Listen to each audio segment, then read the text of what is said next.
कुछ अच्छा हो जाए, कुछ मीठा हो जाए, डर के आगे जीत है, ठंडा ठंडा कूल कूल।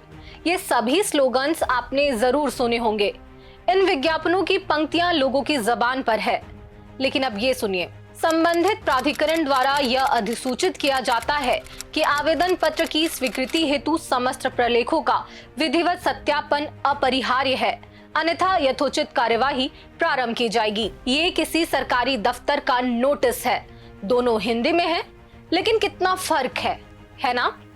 नमस्कार, मैं हूं पूनम ऋतु सेन और आप देख रहे हैं द लेंस। आज हिंदी पखवाड़े के मौके पर हम बात करेंगे कि हिंदी जो भारत की आत्मा है, माध्यम है, आज वो सरकार, सरकारी दफ्तर या अन्य ऐसी जगहें जहां ये संपर्क भाषा है, वहां से ये आम जनता से दूर होती जा रही है। एक तरफ विज्ञापनों में हिंदी चमक रही है, तो दूसरी तरफ दफ्तरों में यह इतनी जटिल क्यों है कि लोग समझ ही नहीं पाते। आइए इसकी कहानी को समझते हैं। हिंदी भारत में 50 करोड़ लोगों द्वारा बोली जाने वाली भाषा है। आज दो चेहरों में नजर आती है। पहला चेहरा है बाजार का, रंगीन, सरल और दिल को छूने वाला। दूसरा चेहरा है सरकारी दफ्तरों का, जटिल, भारी और समझ से परे। बात करते हैं विज्ञापनों वाली हिंदी की। बाजार ने हिंदी को गले लगाया है, जैसे अमूल का दूध दूध अमूल दूध, या डाबर का हाजमे का साथी डाबर हाजमोला। ये लाइनें हर उम्र, हर क्षेत्र के लोगों को जोड़ती हैं। टाटा टी का विज्ञापन भी आपने सुना होगा। देश की चाय, अपने प्रदेश का स्वाद, या फिर पेटीएम, अब एटीएम नहीं पेटीएम करो। ये स्लोगन्स इतने आसान हैं कि बच्चों से लेकर बुजुर्ग तक इन विज्ञापनों से जुड़ते हैं। दूसरी तरफ देखिए, सरकारी दफ्तरों में हिंदी ऐसी है जैसे पहेली। उदाहरण के लिए एक सरकारी विभाग का नोटिस है, उसको मैं पढ़कर सुनाती हूँ। और ये जो नोटिस है वो नरेगा योजना से जुड़ा हुआ है। उसकी पंक्तियां सुनिए। संबंधित हितधारकों को सूचित किया जाता है कि योजना के अंतर्गत आवंटन हेतु प्रस्तावित प्रपत्रों का यथा समय प्रस्तुतिकरण अपरिहार्य है। ये सुनकर आम आदमी क्या समझेगा? या फिर एक अन्य सरकारी पत्र में आरटीआई रूल्स लिखे पत्र, जिनकी पंक्तियां हैं वो भी सुनिए। यदि राज्य लोक सूचना अधिकारी का यह मत हो कि सूचना का कोई भाग नहीं प्रदान किया जा सकता है क्योंकि उसको प्रकट किए जाने से छूट प्रदान की गई है, तो राज्य लोक सूचना अधिकारी आवेदक को सूचना के केवल ऐसे भाग तक पहुंच प्राप्त कराया जा सकता है जिसे प्रकट किए जाने से छूट नहीं प्राप्त है। ये शब्द इतने भारी हैं कि गाँव का व्यक्ति तो क्या, पढ़ा लिखा इंसान भी उलझ जाए। चलिए अब कुछ खास क्षेत्रों में इस्तेमाल होने वाली हिंदी को समझते हैं, जहां से जनता खुद को दूर समझने लगी है। पहले बात करते हैं प्रशासनिक हिंदी की। सरकारी दफ्तरों में हिंदी इतनी जटिल है कि लोग परेशान हो जाते हैं। जैसे एक सरकारी कार्यालय का आदेश कहता है, संबंधित कर्मचारियों को निर्देशित किया जाता है कि कार्यान्वयन हेतु निर्धारित प्रक्रिया के अनुपालन में यथा समय प्रतिवेदन प्रस्तुत करना अपरिहार्य है, अन्यथा अनुशासनात्मक कार्यवाही की जाएगी। जिसका मतलब है कर्मचारी को काम पूरा करने के लिए रिपोर्ट समय पर जमा करनी होगी, वरना उन्हें सजा मिलेगी। या फिर पीएम आवास योजना का फॉर्म सुनिए। आवेदन पत्र में सभी विवरण पूर्ण करें, अन्यथा अस्वीकृत किया जाएगा। ये शब्द ग्रामीणों के लिए समझना मुश्किल है। 2024 में एक रिपोर्ट आई थी, उसके मुताबिक 30% ग्रामीण जटिल भाषा की वजह से सरकारी योजनाओं का लाभ नहीं ले सके। अब बात करते हैं बैंकों में इस्तेमाल होने वाली हिंदी की। बैंकों में भी यही हाल है।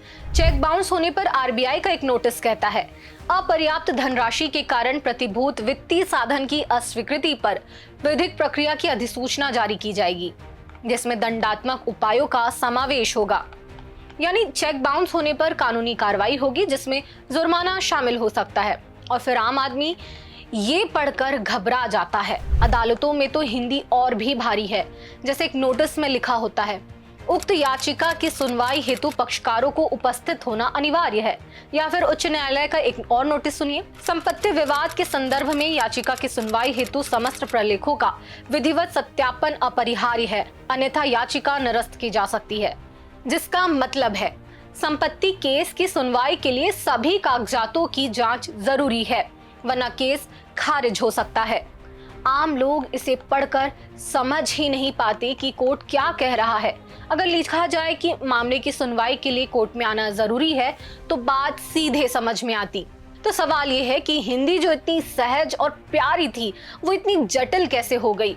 इसका जवाब है औपचारिकता का बोझ और अंग्रेजी का दबाव। आजादी के बाद हिंदी को राष्ट्रभाषा बनाने की कोशिश हुई, लेकिन ब्यूरोक्रेसी ने इसे संस्कृत और कानूनी शब्दों से लाद दिया। क्या ये सोची समझी रणनीति है कि आम आदमी दफ्तरों से दूर रहे? हो सकता है, क्योंकि जटिल भाषा से सत्ता का कंट्रोल मजबूत होता है।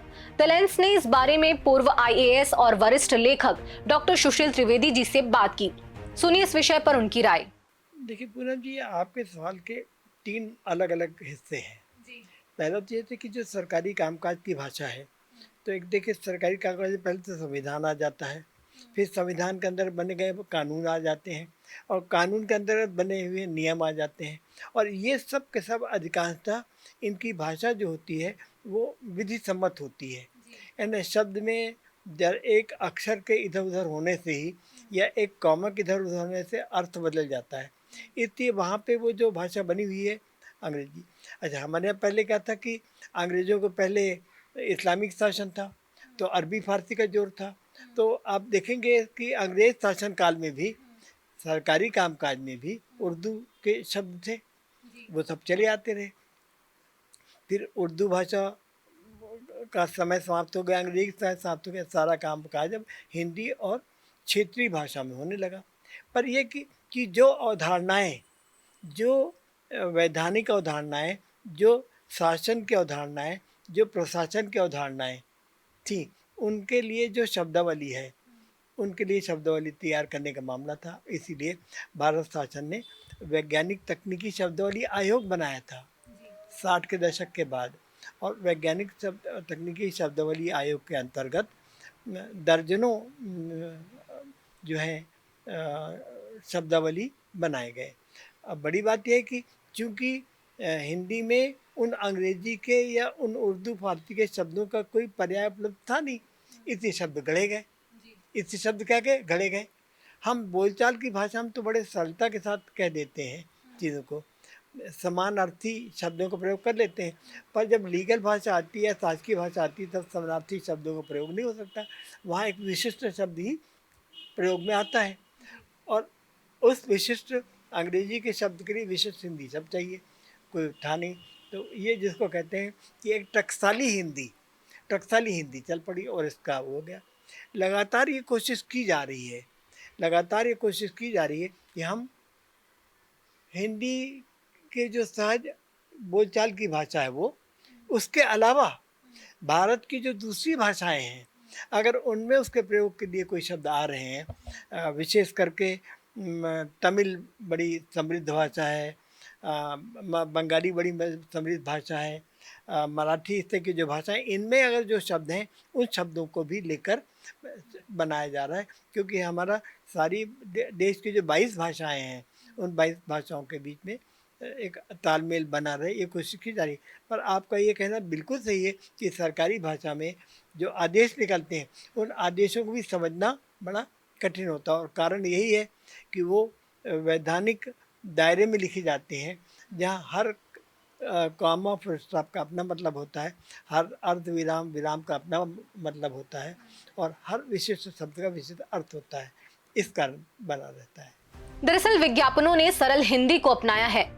अमूल और फेमा जैसे ब्रांड्स ने हिंदी के जरिए अपनी बिक्री 20 से 30% बढ़ाई। नेटफ्लिक्स की हिंदी डबिंग और डिजिटल इंडिया के सरल एप्स ने 50% से ज्यादा लोगों को जोड़ा। लेकिन विज्ञापनों वाली हिंदी का उपयोग हम सरकारी कार्यों के लिए नहीं कर सकते। इस पर भी एक्सपर्ट की राय सुनिए। यहाँ सरकार का कोई आदेश निकलता है, कोर्ट का कोई आदेश निकलता है, पुलिस का कोई आदेश निकलता है, तो उसके अपने विशिष्ट अर्थ होते हैं, और विशिष्ट अर्थ को बताने के लिए विशिष्ट शब्दों का ही प्रयोग किया जाता है। आम फाम बोलचाल की भाषा में उसको हम नहीं दे सकते, क्योंकि उससे हम जब बोलचाल की भाषा में बोलते हैं तो उसके कई अर्थ निकलते हैं। लेकिन प्रशासनिक हिंदी की जटिलता लोगों को सरकारी योजनाओं से दूर कर रही है। गैर हिंदी क्षेत्रों में भी लोग हिंदी से कट रहे हैं। इसके पीछे कई कारण हैं, लेकिन इसके सुधार के उपाय पर समय रहते कार्य करना होगा। जैसे प्रशासनिक हिंदी को सरल किया जाए। कोविड कैंपेन के समय एक नारा था, टीका लगवाएं सुरक्षित रहें। ये कितना असरदार था और ये कैंपेन सफल भी रहा। अधिकारियों को सरल हिंदी की ट्रेनिंग दी जाए। डिजिटल सहायता बढ़ाएं, जैसे हिंदी में चैटबॉट्स या आसान ऐप्स लाए जाएं। हिंदी की ये दोहरी छवि बाजार में चमकती है तो दफ्तरों में जटिल हो जाती है और हमें सोचने पर मजबूर करती है कि क्या हिंदी वाकई हमारी राष्ट्रभाषा है या सिर्फ हिंदी दिवस या हिंदी पखवाड़े पर याद की जाने वाली भाषा बनकर रह गई है। आपका इस पर क्या कहना है? कमेंट में अपनी राय जरूर शेयर करें। अगर ये वीडियो पसंद आया तो द लेंस को लाइक, शेयर और सब्सक्राइब करें। बेल आइकन दबाएं ताकि नई वीडियो का नोटिफिकेशन आपको तुरंत मिले। मिलते हैं अगले वीडियो में एक नए मुद्दे के साथ। तब तक के लिए नमस्कार।